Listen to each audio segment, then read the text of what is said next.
Coucou tout le monde, on se retrouve aujourd'hui pour une petite vidéo où je vous montre un petit peu l'avancée de mon point de croix avec cross stitch.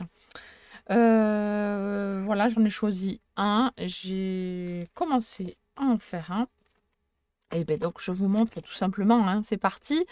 Donc j'ai commencé à faire celui-ci avec les petites chouettes, les petits hiboux. Donc forcément, j'ai le deuxième pour faire le deuxième. C'était fourni avec des aiguilles. Alors, les aiguilles, je ne les utilise pas. Pourquoi? Parce que je trouve qu'elles ne sont pas top top. Elles ne sont pas de très très bonne qualité. Elles se tordent de rire déjà. Donc, c'est un petit peu embêtant, hein. Voilà. Donc, il suffit de regarder, hein, voilà. Si j'appuie un tout petit peu, elle se tord, hein. Donc là, je ne le fais pas, évidemment, mais... voilà, si je le fais, elle se tord, c'est fichu. Le chat est trop petit, le fil ne passe pas. J'ai essayé avec mes yeux, tout simplement, sans passe-fil, à faire passer, ça ne passe pas. Avec le passe-fil, et bien du coup, il n'y a pas la place pour faire passer le fil. Donc, et si je tire trop, je casse mon passe-fil. donc, je n'utilise pas leurs aiguilles parce que pour moi, elles ne sont pas de bonne qualité. Par contre, la toile, franchement, à travailler, c'est chouette. Pas besoin de... Voilà, il suffit de le tenir à la main et hop, de faire le petit point de croix. C'est très, très, très facile, très simple. C'est costaud. C'est pas ce que j'avais l'habitude de faire quand j'étais plus petite. Parce que quand j'étais petite, j'en faisais un petit peu avec ma mère, hein, tout simplement. Elle m'avait montré comment faire. Et c'était du tissu beaucoup plus léger, avec le marquage aussi pour le point de croix, mais c'était de la toile toute simple, toute molle. Là, on dirait un petit peu de, pas du plastique, mais presque. Donc, je sais pas comment ça s'appelle. Je suis pas pro en point de croix, mais disons que ça, c'est pratique parce qu'il n'y a pas besoin d'avoir le cercle à broder. Voilà ce que j'avais à dire. Donc, je vous montre ma petite avancée quand même. Voilà. Donc, ça prend quand même beaucoup de temps, hein. Il ne faut pas non plus être pressé.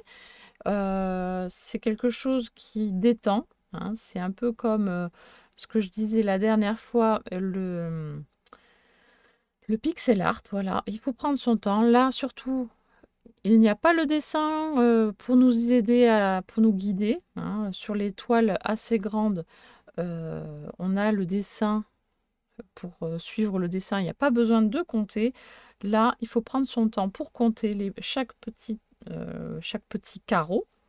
Et ça détend vraiment beaucoup. Voilà, c'est ce que je voulais dire, hein, notamment parce que voilà, ça fait plaisir.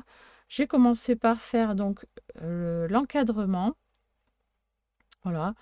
Je ne savais pas si j'allais avoir assez de place. Alors du coup, forcément, j'ai commencé à compter au plus près du bord, en laissant quand même une petite marge. Mais après, voilà, j'aurais pu décaler un petit peu mon ouvrage. Mais bon, ce n'est pas grave, hein, c'est le premier que je fais. Et justement, alors après, la question, c'est comment faire?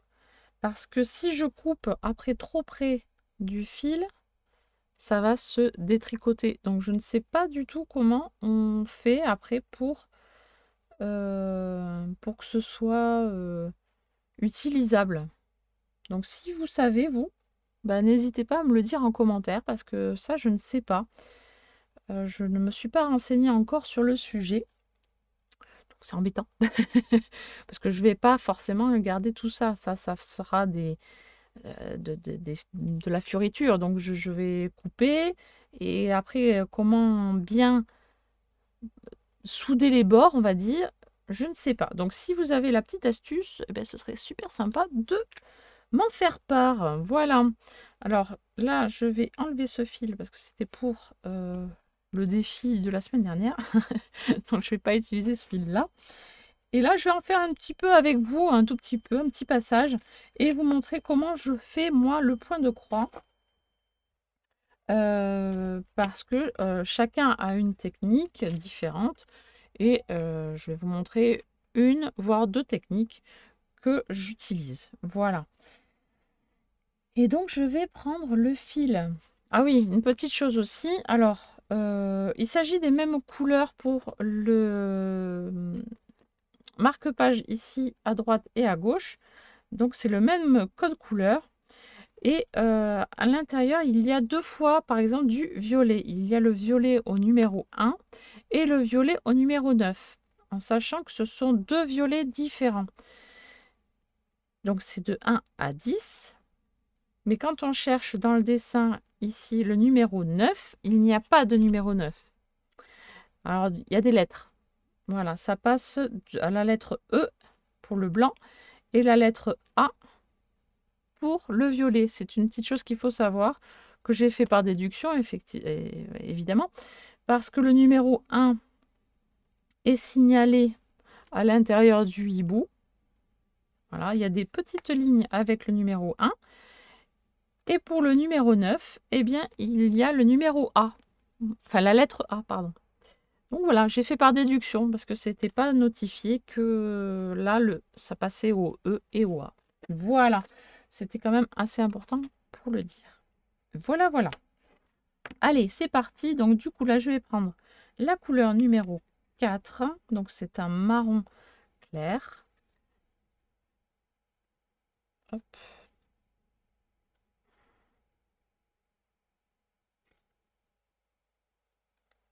Voilà, donc je prends un brin entier. Je mets ça de côté. Tchouc. Voilà.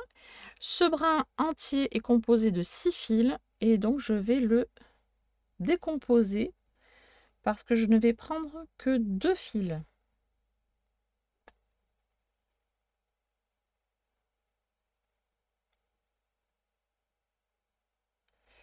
Donc voilà. Hop. Je ne sais pas si vous allez voir de plus près. Ah non, j'en ai pris 3.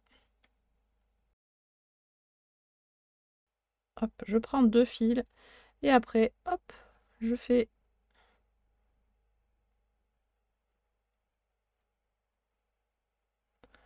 je détricote en fait. Hop. Je tire tranquillement le fil. Voilà, ça va pas marcher parce que c'est en vidéo, hein. D'habitude, ça marche très bien. C'est toujours pareil. Hop. Voilà, donc c'est pas grave. On fait autrement. On fait tranquillement. On tourne le fil. Bien. Une fois que vous avez réussi à obtenir les 2 petits fils parmi les 6, alors j'ai pris un lot, je ne sais pas pourquoi, ça n'a pas voulu se détricoter comme il faut. C'est la première fois que ça m'arrive sur, pour l'instant, les 1, 2, 3, 4, 5 couleurs que j'ai utilisées. Bon, ce n'est pas grave, j'ai enfin réussi, hein. Il m'a donné du fil à retordre. Bah oui, hop. Allez, hop, je mets mon passe-fil pour aller plus vite. Hop. Et je fais passer le fil dans le chat de l'aiguille. Voilà. Et là, j'ai mon fil qui est prêt. Je ne fais pas de nœud au bout. Voilà. Parce que je coince mon fil en fait sous le fil au fur et à mesure en fait. Là, je ne sais pas si vous allez voir, c'est assez discret parce que je fais en sorte que l'arrière soit à peu près joli aussi bien que devant, voilà, qu'à l'arrière. J'essaie que ce soit très régulier. Alors après, à la fin, je fignolerai, je couperai avec des petits ciseaux les petits fils qui dépassent. Voilà, ça, c'est pas joli, je découperai. Et après, ce sera très propre. Voilà. Allez, c'est parti. Donc, je sais que le marron clair va être donc au niveau de la tête. Donc, je vous montre une première technique pour la première ligne. Et après, je vous montre une deuxième technique. Voilà, tout ça, toute simple aussi. Alors, je vais tout simplement travailler de l'arrière vers l'avant. Donc, je vais trouver la première diagonale. Donc, je vais me placer à l'angle d'un petit carré. Je vais essayer de zoomer davantage. Voilà, normalement, ici, vous voyez. Donc là, j'ai planté mon aiguille dans un premier carré. Donc, je vais ramener mon fil sur l'avant, mais pas totalement, étant donné que je vais coincer après mon fil à l'arrière. Donc, je fais... Voilà, je le laisse comme ça. Alors, je vais le raccourcir un petit peu quand même, mais... Hop, voilà. Le fil, après, je le maintiens comme ceci. Et là, je vais faire une diagonale. Donc, j'ai planté ici.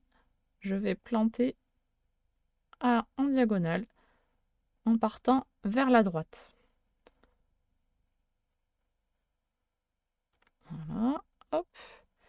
Ensuite, en allant à l'arrière, toujours là, le fil est à l'arrière, donc je vais passer mon fil à l'avant en allant sur le trou en dessous de la diagonale. Je suis partie comme ceci, comme ceci, je vais descendre en dessous pour faire la diagonale dans l'autre sens. Hop, et là je pars sur la gauche.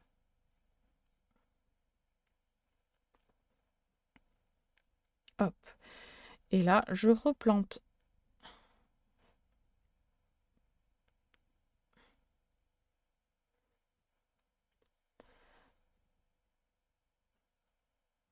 ici en bas à droite pour repartir faire une diagonale de nouveau vers la droite, en dessous, pour aller sur la gauche, et ainsi de suite, pour faire la ligne jusque là.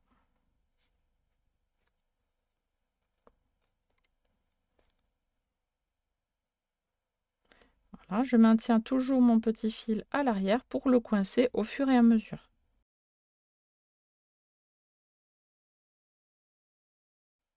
Hop, je continue jusqu'à la ligne ici et je vous montre la deuxième technique.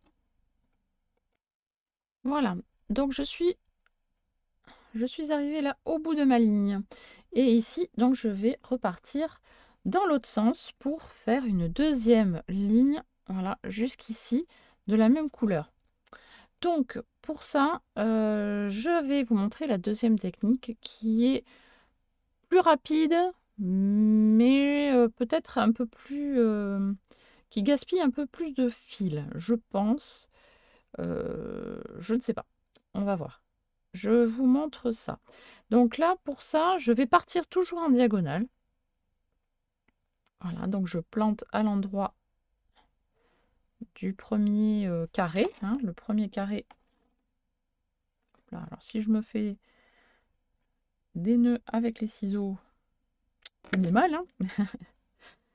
Voilà, donc là, je vais partir donc, pour la diagonale sur la droite. Donc je me mets dans le carré opposé. Enfin, dans le trou opposé. Et au lieu de planter au-dessous, ici, pour faire la deuxième diagonale comme ça, eh bien, je vais dans le deuxième carré d'à côté pour refaire une diagonale vers la droite.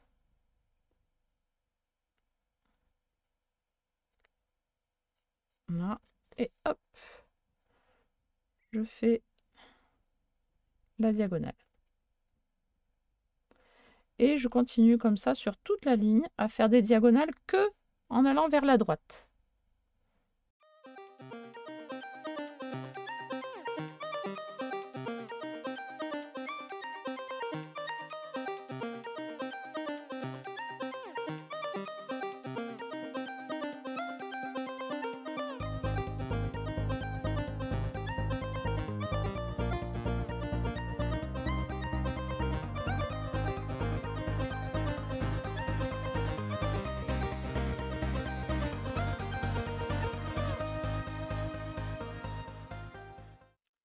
Voilà, donc une fois que toutes les diagonales qui partent vers la droite, eh bien on fait le chemin inverse en partant vers la gauche pour faire les diagonales vers la gauche, tout simplement. Donc hop. Donc soit on plante en haut pour aller faire la diagonale qui descend vers le bas, hein, peu importe, tant que le fil reste dans le même sens. Moi j'ai fait tout mon ouvrage, les premières diagonales partent vers la droite et la deuxième vers la gauche. Voilà, tant que le fil en dessous part toujours dans le même sens et que celui du dessus part toujours aussi dans le même sens, voilà, ça n'a plus aucune importance. Mais après, il faut le respecter pendant tout le projet pour que ce soit joli. Hop, voilà, et on continue à faire ces petites croix tout le long.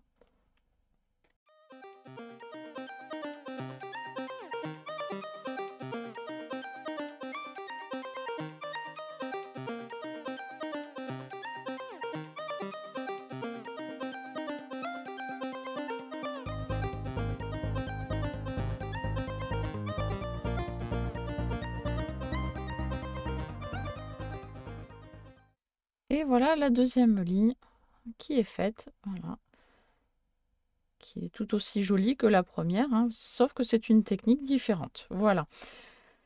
Ensuite, là, normalement, je coupe pas mon fil, hein, je vais continuer normalement la tête entière, mais je vous montre quand même, tant pis, c'est pas grave, je vais vous montrer comment j'arrête mon fil sans faire de nœud non plus. Voilà, je fais pas de nœud du tout dans l'ouvrage que j'ai fait. Pour l'instant, il n'y a aucun nœud. Voilà, parce que ça fera pas joli à l'arrière. Comment je fais? Je passe du coup à la face arrière. Et là, je vais prendre mon aiguille, toujours pareil, et je vais passer dessous, voilà, sous le fil que je viens de tresser quelque part. Hein, on va dire ça comme ça. Voilà, je fais voilà, une sorte de mini couture. Hop. Et je passe derrière. Hop là. Pardon. Excusez-moi, mon chat a tout fait voler. Il a tout fait tomber à côté de moi, mais c'est pas grave. Allez. Du coup, j'étais en train de vous montrer. Voilà, on fait ça sur 3-4 fils, 5, voilà. Et après, on peut couper. Voilà, hop.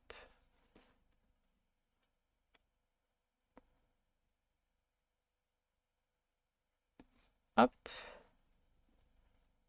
Voilà, j'estime que là, c'est OK. Et bien là, je peux couper mon fil tranquillement. Parce qu'il ne va pas s'échapper. Et ça fait quelque chose de propre. Voilà.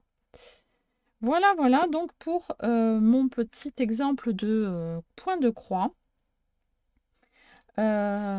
Évidemment, il existe d'autres techniques, je suppose. Hein, je ne suis pas au courant de toutes les techniques des points de croix. Mais bon, à partir du moment où on fait l'une ou l'autre, on se sent à l'aise avec un point ou une technique ou une autre, eh bien, on continue comme ça. Voilà, moi j'ai l'habitude de faire ça comme ça, donc voilà. Sur les grandes lignes, comme ça va plus vite peut-être de faire que des diagonales, faire un aller-retour plutôt que faire point par point. Voilà. Et vous, vous avez quelle technique, vous? La 1, la 2? Dites-moi. En tout cas, dites-moi en commentaire si vous savez comment on arrête donc un projet au niveau des bords, voilà, parce que moi, je n'en ai aucune idée. Donc, si vous avez l'info, eh bien, n'hésitez pas à me le laisser en commentaire, ça me ferait super plaisir et ça me serait bien utile. Voilà. Allez, sur ce, je vous laisse. Je vous dis à très très bientôt pour une prochaine vidéo. Bye bye.